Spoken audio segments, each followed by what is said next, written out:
l'état d'urgence est une mesure exceptionnelle qu'on prend lorsque il y a des menaces qui pèsent sur le pays. Et cet état d'exception augmente les pouvoirs de police administrative.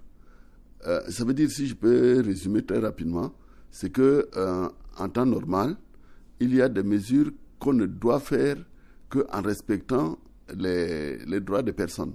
Par exemple, lorsque nous sommes dans une période où on doit faire une perquisition chez une personne, on le fait entre 6h du matin et 18h. Mais en période d'état d'urgence, on peut se passer de cette mesure. En période d'état d'urgence, on peut restreindre les libertés d'aller et venir.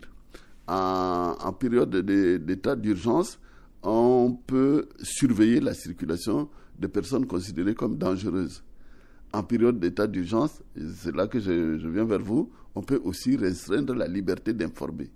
De même que au cours de l'état d'urgence, on peut expulser des personnes dont la présence en République centrafricaine n'est pas nécessaire. Alors, si je me résume, l'état d'urgence crée des mesures exceptionnelles qui font que les mesures habituelles qu'on prend dans un état de droit, la liberté d'aller, la liberté de circuler, tout cela peut faire l'objet d'une exception. Donc, on peut se passer des règles habituelles pour appliquer des règles exceptionnelles.